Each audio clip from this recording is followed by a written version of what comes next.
Hey guys, good morning everyone. Welcome back to my channel. This is Miss Jaydee for a very early episode of our daily stock market insights for March 25th, 2022. Okay, so before I get started, if this is the type of video you want to watch every single day, I do review stocks, cryptocurrency, that's in the Philippine market and US market. So if you want your stocks to be reviewed, feel free to drop a comment, hit the subscribe so you're always updated whenever I have new videos. Okay, so I have here in front of us some of the comments that you guys have left me. I really appreciate the kind words and the requests that you have. As you know, I always prioritize your requests here. So for those people who are just quietly watching my video, maybe it's about time that I get to read your thoughts and insights and feedback as well. Okay, so for now, I want to particularly prioritize this, okay, because Arlen asked about the impact of the election to the Philippine market, or how our PSEI behaves. At the same time, she wanted to also find out what's my analysis on GTCAP. Okay, so just FYI guys, I was already recording this video earlier today, and then what happened was I just realized that it wasn't recording the entire time, so I have to repeat it. So you'll be surprised, I already have plotted some lines here. So I think it's going to be faster this time. Okay, so Arlen wanted to find out how the market behaves. So if I am to look back, the election was back in 2016. Okay, May. All right, so let's zoom into that. So May, okay, so this is May 10, this is May 11. Okay, so my thoughts here is that initially, okay, as we go near the election day, as we were approaching the election day, the market sentiment is really on a decline. People weren't sure yet, okay, who's going to win or how the election would go. So a lot of instability probably at that time. So I was just trying to recall what happened here. So they're a bit on the conservative side. And so what happened is in the decline, and then eventually probably what happened there when the election was really, I think on the 10th and 11th. 11th was the election. So reversal happened, okay, and eventually moved up. So I'm thinking if we are to associate that with what's happening right now, see, we're still on a decline, right? Even though we've seen some greens, it's still moving below the MA20 line. And I'm attributing this not just to the election. I'm attributing this to several factors. One, COVID is still there. Number two, there's a crisis in Ukraine, Russia that's impacting the entire world, particularly the gas prices. Okay, so imagine after the economic sanction, oil price increased, and we're not out of the woods yet. There was a rollback, but still very high. See that? And of course, election is approaching, and we don't know who's going to win. The country is so divided with our top two, and you know who these are.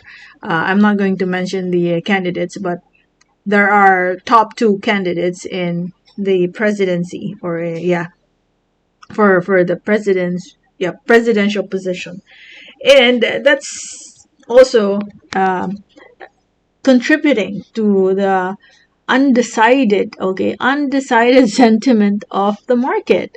So right now, I would have to say that we could still be moving sideways. I'm plotting the same area for our support, somewhere in the 6,918, and as we go up here, chances are we could even be rejected. But we'll continue to monitor the index. You know me, I always start my day with our discussion in the index. Even if you had greens, last 3 days of green, volume is still not there. So chances are we could easily break that and drop again. Okay, so those are my 2 cents for the index. Next is the GTCAP. You'll be surprised. I already have some lines. Oh, it's not here. Okay, so I must have erased it. GTCAP over here is doing a double bottom. Okay, you had some foreign selling, but one thing to watch out for when you have a double bottom is try to see how your RSI is behaving. Now, once a price reaches the same area and then your second point over here is much higher than the previous point while maintaining the same area in your price, then that would mean you're approaching a possible reversal. And if you want to ask yourself, when am I going to enter? Is it an okay? Is it already okay to enter? It's up to you. If you want to already enter, but chances are there are possibilities that even if you already have bullish divergence, sometimes it takes a while before it recovers.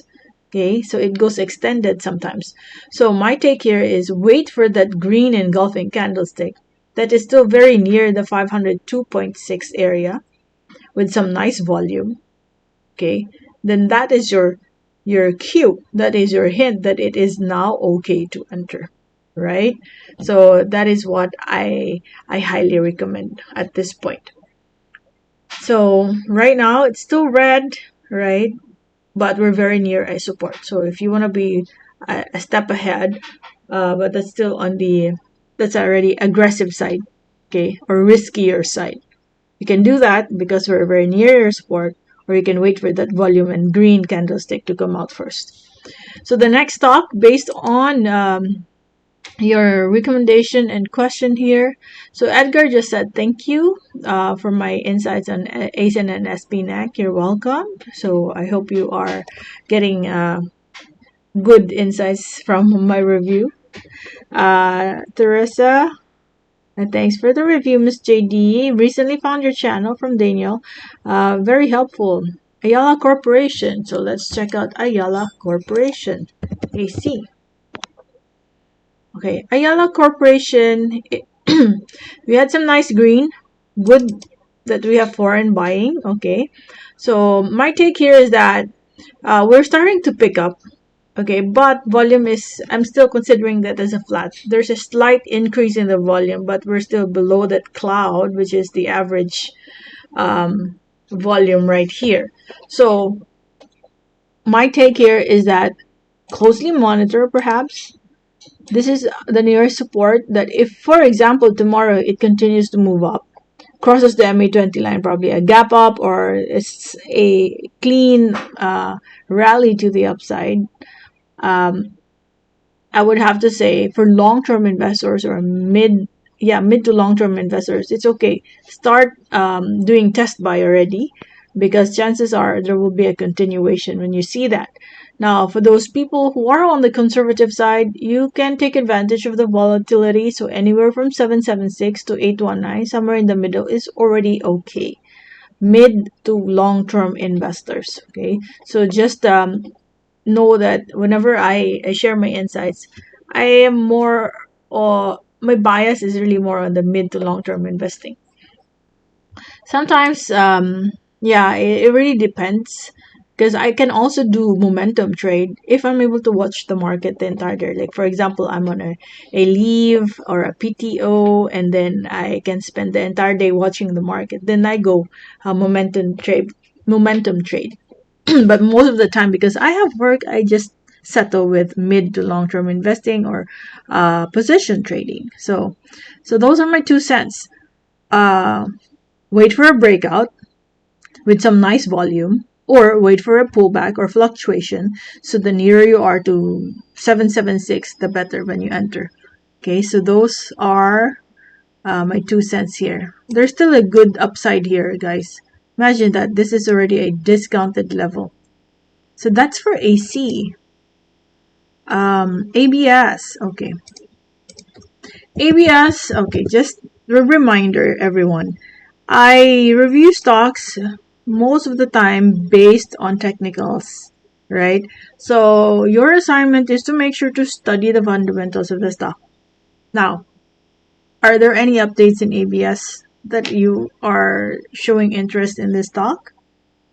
If there is really some light there, then maybe that could be your catalyst, right? But right now, in terms of technicals, I'd have to say one, volume is not there yet. So even if this is already very attractive, and if you want to buy or sell, and it's already, it can already be executed, but if there are no participants, it's still useless. It will take a long time before your order can be filled.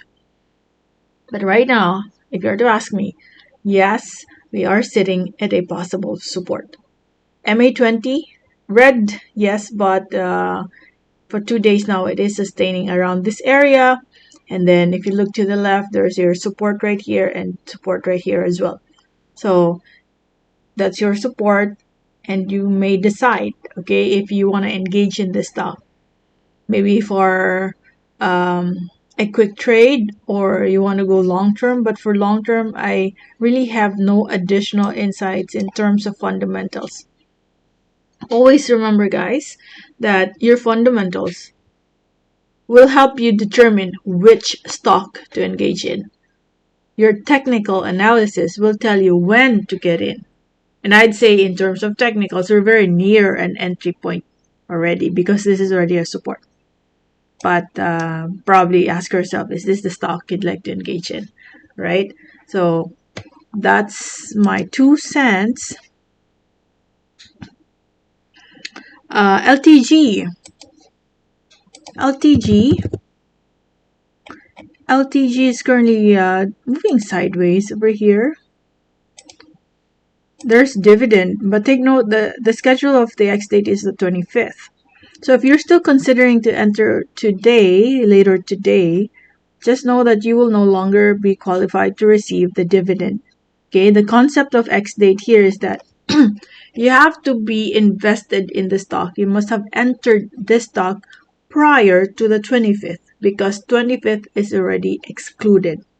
Now, if you want to exit on the 25th, even the first minute of that day, you are already qualified, because the system will recognize all the investors, or all the portfolio that has LTG in it, and then they record that, and those holders will be qualified if they see that the first minute on the 25th you have that. All right, so at least that makes that clarifies it. So it's now moving. Currently we're staying flat here, and let's see how. Okay, nice movement in our RSI. Notice we're still flat, right? But your RSI is already picking up, meaning the momentum is starting to pick up. At the same time, you have some nice volume over here, so I'm thinking we're approaching, and really, really soon we could be bouncing and recovering. At the same time, look at that. Where are we now? We're just right at the almost cheapest level. So we reached this bottom back in August to September of last year, and then we're revisiting that. Okay, market is giving us a chance to enter again. Look at the upside. Dami pa. Okay, see that? We're still at a very cheap, and this gives out the regular dividend as well. The next stock is ICE. Thank you. Really early. Harvey, you're welcome. Thank you as well. Okay, so let's check out some other stocks I am monitoring. Dito is still revisiting our support area. Notice I mentioned last time that the volume is not picking up yet. So whenever it goes up, so chances are it will not sustain. So true enough, that's what's happening right now. It's moving up, but your MA20 is currently acting as a resistance. So chances are this stock will revisit the 5 peso level. 4.99, 5 peso. It's within the area, right? So if you want to add more to your volume, then the nearer you are to the 5 peso area, the better. And my suggestion here is that this stock is still, or this company is starting to, they're in the early stages of their operation. And then in terms of revenue, of course, putting up a business is not cheap. So profit wise, look at it in 5 years from now, 3 to 5 years from now, conservatively 5 years from now. Okay, but right now I consider this as an accumulation stage. You know, your TEL, your globe, at one point they reached, or they were in this position in the past when they were starting. Okay, so we are still in the very early stages of the company, so good for long term. Next is, let's say, JFC. JFC, another good company. However, market sentiment wise, it's still on a decline, but really, I look at it as a sale. We're in a sale period. Therefore, if you want to get in here, you're taking advantage of this sale price. So if you want to consider anywhere from 205 to 213, it's a good area to add more or start accumulating. Volume is also starting to pick up, as you can see.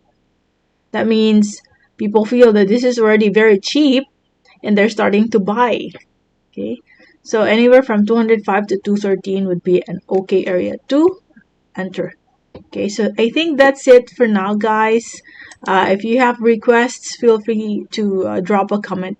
Let me know your thoughts. Or if you have additional information that you think we can take advantage of, or that could be very useful in our trades tomorrow, share it to us. Okay, in the meantime, thank you for watching, and bye bye.